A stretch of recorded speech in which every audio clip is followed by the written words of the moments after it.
Nah, kalau dilihat dari berita ini ya, yaitu nampaknya PKS dan Nasdem benar-benar nekat ya. Karena apa? Yaitu walaupun di sini pada Januari yang lalu AHY menebar ancaman jika tidak mengusungnya sebagai cawapres, Anies tidak akan jadi capres. Karena apa? Yaitu karena terganjal dari PT 20%. Alias kalau Demokrat hengkang dari koalisi perubahan, pasti Anies tidak akan menjadi calon presiden pada pemilu 2024 nanti. Nah, tetapi apa? Yaitu saat ini pilihan cawapres semakin banyak. Dan kayaknya sih juga PKS dan Nasdem bahkan juga semakin kompak. Bahkan kemarin juga PKS menyambangi Mahfud MD. Bahkan juga belak-belakan meminta Mahfud MD untuk menjadi cawapres dari Anies Baswedan, bersedia mendampingi Anies Baswedan. Dan bahkan juga Nasdem membidik Mahfud MD untuk menjadi cawapres dari Anies Baswedan. Ya, dikarenakan bla-bla lah.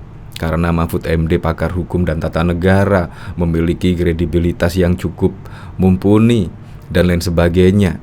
Pertanyaannya, berarti ancaman AHY ini dicuekin ya sama PKS dan Demokrat. Ini bahkan tertanggal 23 Januari 2023. Nah, ini bahkan juga ditanggapi oleh Only News Doang Warto. Belum jadi apa-apa bocil Demokrat udah main ancam segala.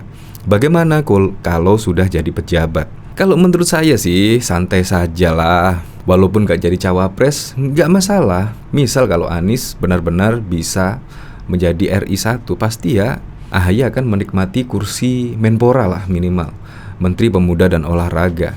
Ya, bisa jadi. Apapun kemungkinan bisa jadi. Apalagi di sini ditambah dengan PKS bahkan juga mengusulkan nama Sandiaga Uno menjadi cawapres Anies.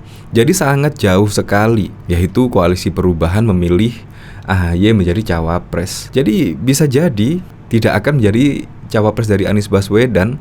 Ya, tapi kita lihat besok aja lah. Pada saat pendaftaran di KPU besok, pasti juga akan penasaran siapa sih yang akan menjadi pendamping dari Anies Baswedan.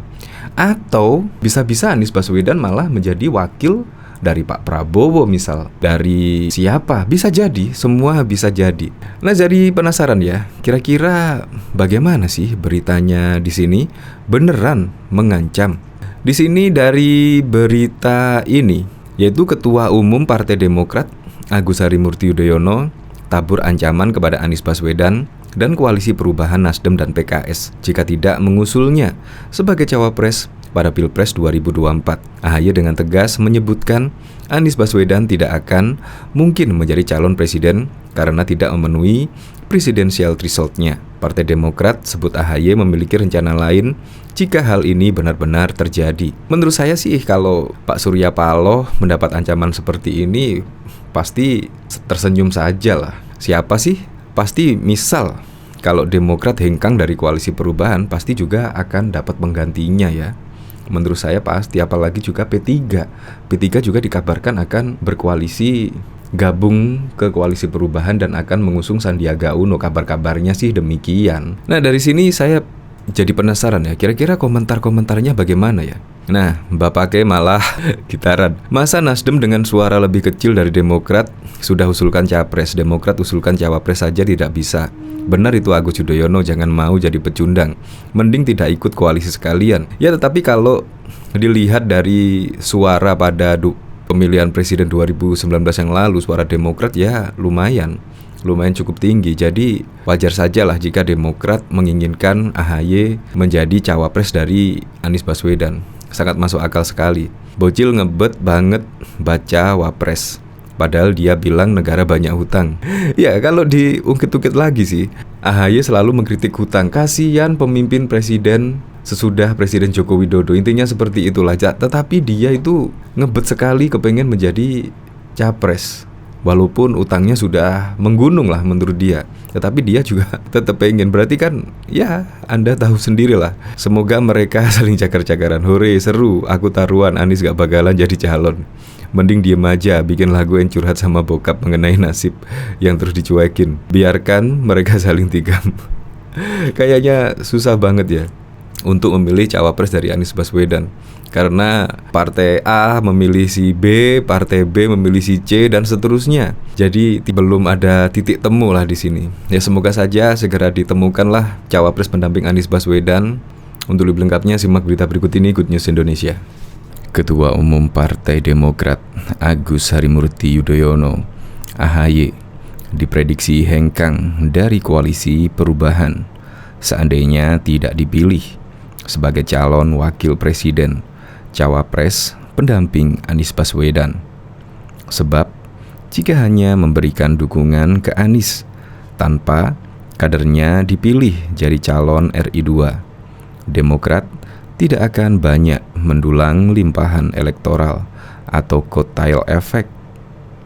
Jika AHY tidak dipilih Anies sebagai cawapres, besar kemungkinan AHY dan partainya akan cabut dari koalisi perubahan, kata Direktur Eksekutif Institute for Democracy and Strategic, Indo Strategik Ahmad Khoirul Umam kepada Kompas.com pada 29 Maret yang lalu.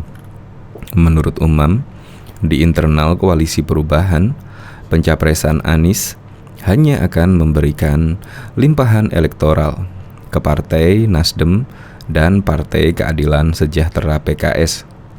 Sebab Nasdem menjadi partai pertama yang mendeklarasikan mantan Gubernur DKI Jakarta itu sebagai calon presiden. Selain itu, Nasdem dan PKS sebelumnya pernah membangun kerjasama politik dengan Anies dengan mengusungnya sebagai calon gubernur pada Pilkada DKI Jakarta 2017 yang lalu. Sementara dukungan Demokrat untuk Anies diumumkan baru-baru ini demi mendulang limpahan elektoral. Tidak heran jika partai berlambang bintang Mercy itu ngotot menempatkan ketua umumnya jadi calon RI 2. Jika dikalkulasikan ulang, Demokrat tidak akan mendapat apa-apa jika hanya memberikan cek kosong dalam koalisi perubahan. Jika harapannya untuk menjadikan cawapres tidak diindahkan, ujar Umam. Sebenarnya, menurut Umam, dari sejumlah nama, AHY terbilang mumpuni menjadi calon RI 2. Putra sulung Susilo Bambang Yudhoyono SBY itu memenuhi sejumlah kriteria cawapres yang diisyaratkan Anies Baswedan. Latar belakang AHY sebagai mantan perwira muda TNI dinilai memberi keuntungan tersendiri. Status tersebut bisa dikapitalisasi oleh Anies untuk menetralisir tudingan-tudingan narasi politik identitas yang selama ini lekat dengannya. Jika Anies menginginkan sosok cawapres dari kalangan Nahdlatul Ulama, AHY terbilang dekat dengan komunitas Nahdliyin, termasuk basis pemilih Jawa Timur dan juga Jawa Tengah. Selain itu, kata Umam, AHY juga relatif bersih dari catatan hukum yang mungkin dipolitisasi oleh pihak lawan. Komposisi Anies AHY dianggap mampu mengonsolidasikan basis pemilih muda hingga pemilih perempuan. Dan yang terpenting, lebih kuat merepresentasikan karakter perubahan seperti yang selama ini hendak digambarkan Nasdem, Demokrat, dan PKS, tuturnya. Namun demikian, harapan AHY menjadi cawapres diprediksi terganjal restu Ketua Umum Partai Nasdem, Surya Paloh. Umam yakin ada kekhawatiran di diri Surya Paloh bahwa kotel efek akan lebih banyak didulang oleh Demokrat daripada Nasdem lantaran AHY tampil sebagai cawapres. Maka, alternatif solusi atas kekhawatiran itu ada baiknya dipertimbangkan agar Anies diterima sebagai kader Nasdem, agar proporsi elektoral bisa terbagi secara merata, kata Umam. Anies sendiri juga harus berani dan menghitung ulang agar mesin koalisi pendukungnya tidak gamang dalam melangkah, lanjut dosen Universitas Paramadina itu. Sebelumnya, Anies Baswedan mengungkap 5 kriteria kandidat yang akan dia pilih sebagai cawapres. Pertama, berkontribusi dalam pemenangan yang diwujudkan dengan tingkat elektabilitas tinggi dan tingkat kerentanan politik rendah. Kedua, berkontribusi dalam memperkuat dan menjaga stabilitas koalisi. Lalu, berkontribusi dalam pengelolaan pemerintahan yang efektif. Keempat, memiliki visi yang sama dengan dirinya. Terakhir, berkomitmen membangun, bekerja sama sebagai dwi tunggal. Tidak hanya itu saja, perwakilan Anies Baswedan, Sudirman Said bilang, tokoh dari Nahdlatul Ulama layak dipilih menjadi cawapres Anies.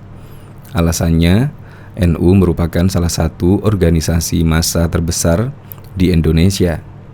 NU organisasi yang terbesar, sangat layak apabila masyarakat mempertimbangkan itu sebagai opsi cawapres, kata Sudirman di Sekretariat Perubahan Kebayoran Baru, Jakarta pada Jumat 24 Maret 2023. Anies sendiri merupakan bakal capres dari koalisi perubahan yang digagas oleh Partai Nasdem, Demokrat, dan juga PKS. Ketiga partai telah menandatangani piagam kerjasama koalisi pada Jumat 24 Maret 2023 yang lalu. Ketua Umum Partai Demokrat Agus Harimurti Yudhoyono menabur ancaman kepada Anies Baswedan dan Koalisi Perubahan, Nasdem dan PKS jika tidak mengusulnya sebagai cawapres pada Pilpres 2024. AHY dengan tegas menyebutkan Anies Baswedan tidak akan mungkin menjadi calon presiden karena tidak memenuhi syarat presidensial threshold-nya. Partai Demokrat sebut AHY punya rencana lain, yang ini akan benar-benar terjadi. Ketua Umum DPP Partai Demokrat Agus Harimurti Yudhoyono secara tersirat memberikan ancaman bahwa pihaknya akan mundur dari Koalisi Perubahan jika tak diusung menjadi calon wakil presiden mendampingi Anies Baswedan, karena dua partai politik saja nggak jalan. Pak Anies pun nggak akan jalan. Satu tidak bersama dalam koalisi ini ya nggak jalan, tegas AHY seperti dikutip melalui unggahan kanal YouTube Ngompol Ngomongin Politik. Jadi tidak perlu jauh berbicara, karena satu di antara tiga tidak sepakat, tidak pada konsensusnya, ya tentu selalu ada opsi buat yang lain lanjutnya. Sehubungan dengan hal tersebut, politisi PDIP Perjuangan Ruhut Sitompul ikut nimbrung dalam persoalan tersebut. Ia mengungkapkan jika seorang politisi yang hendak menjadi presiden harus melewati tahap sebagai calon presiden. Tidak bisa ujuk-ujuk menjadi presiden. Hahaha, nggak bener. Bakal calon terus dong. Mau jadi presiden RI, tahapannya harus jadi calon dulu, kata Ruhut melalui akun Twitternya seperti dikutip pada Rabu 25 Januari 2023. Kader PDI Perjuangan itu pun lantas mengujarkan bahwa apa yang sebelumnya ia katakan mengenai Anies ataupun AHY akan menjadi kenyataan. Jadi, apa yang aku katakan benar, bakal calon sampai Pilpres selesai, sudah itu ngangon kambing bungkus merdeka, pungkasnya. Cuitan mantan kader Partai Demokrat ini pun sontak saja menjadi sorotan beragam komentar yang dilontarkan warganet dalam tweet ini. Tak sedikit warganet yang memojokkan Ruhut. Kamu dulu menyekolahkan anak-anakmu dan memberikan nafkah istrimu hasil dari Demokrat, ujar warganet. Sudahlah, dulu Anda pernah besar di Demokrat, imbuh warganet lainnya. Dulu siapa yang jadi Demokrat Hut, ujar warganet lain. Bahkan juga diketahui Menteri Pariwisata dan Ekonomi Kreatif Menparekraf Sandiaga Uno kembali menjadi perbincangan. Sandiaga Uno dikabarkan akan pindah ke P3, namun juga menampakkan kemesraan dengan PKS. PLT Ketua Umum P3 Muhammad Mardiono mengatakan pertemuan dengan Presiden PKS Ahmad Saiku pada Rabu 19 April akan membahas terkait Sandiaga Uno, sebab dia mengibaratkan posisi politik saat ini seperti tarik tambang. Bisa juga jadi bahan obrolan. Jadinya kan ini kayak tarik tambang ya. Yang di sana narik, yang di sini narik. Tapi sebenarnya yang ditarik-tarik bukan Pak Sandi. Pilihan politik, kata Mardiono saat ditemui di kantor DPP P3 Jakarta pada Rabu 19 April. Dia mengakui saat ini posisi pilihan politik antara PKS dan P3 berbeda, sehingga dia berharap keduanya dapat berjalan bersama di pemilu 2024. Bukan Pak Sandi yang ditarik-tarik itu, pilihan politik. Nah, P3 sih berharap pilihan politiknya PKS sama dengan P3. Tapi tentu kan PKS melakukan seperti itu, harapannya pilihan P3 sama dengan PKS, ujarnya. Menurut ex-Watim Pres ini, kesamaan itu juga diharapkan mampu mengusung Sandiaga Uno di Pilpres 2024. Ya, bisa, ya bisa enggak. Bisa iya juga bisa tidak, imbuhnya. Sebagai informasi, saat ini PKS telah bergabung dengan Koalisi Perubahan bersama Partai Demokrat dan juga Nasdem. Koalisi Perubahan sepakat untuk mengusung Anies Baswedan sebagai bakal calon presiden baca pres 2024. Sementara cawapres Anies belum diputuskan 3 partai.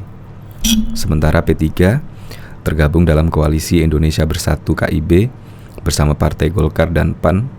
Namun hingga kini KIB belum menentukan capres dan cawapres yang akan diusung di Pilpres 2024. Bahkan Menko Polhukam Mahfud MD menjadi salah satu tokoh politik dan akademisi yang dianggap kompeten dan layak untuk menjadi wakil presiden mendampingi Anies Baswedan di Pilpres 2024. Hal tersebut disampaikan Presiden PKS Ahmad Saiku bahwa pihaknya sudah melakukan silaturahmi dengan sejumlah tokoh, termasuk Mahfud MD, untuk bisa dipasangkan dengan Anies Baswedan. Kita silaturahmi ke Pak Mahfud. Tokoh-tokoh yang lain juga akan kita datangi silaturahmi. Kita minta tanggapannya, kita minta sharingnya. Bahkan kita tanya juga minatnya untuk mencapreskan, kata Saiku dilansir CNN Indonesia pada Selasa 18 April. Saiku mengatakan PKS dalam beberapa waktu terakhir terus melakukan silaturahmi dengan sejumlah tokoh politik yang potensial sebagai calon wakil presiden. Menurut Saiku, hasil komunikasi itu akan dibawa ke musyawarah Majelis Syuro PKS untuk diminta persetujuan. Tidak hanya PKS, Nasdem juga memasukkan nama Mahfud MD sebagai bakal calon wakil presiden mendampingi Anies Baswedan. Hal tersebut disampaikan Ketua DPP Partai Nasdem Sugeng Suparwoto yang mengatakan Menko Polhukam Mahfud MD masuk dalam radar Nasdem. Saya kira Pak Mahfud juga salah satu tokoh yang dalam radar kami, kata Sugeng pada Rabu 12 April 2023 yang lalu. Sugeng mengatakan Mahfud adalah sosok yang berintegritas. Mahfud pun punya pengalaman panjang dalam pemerintahan sejak era Presiden Abdurrahman Wahid alias Gus Dur. Selain itu, Sugeng juga menyebut sosok akademisi yang telah dikenal kapabilitasnya. Dia ahli hukum tata negara yang cukup baik dan sangat baik sekali dan sangat kredibel, dan kita lihat juga integritasnya juga sangat baik, kata Sugeng menambahkan.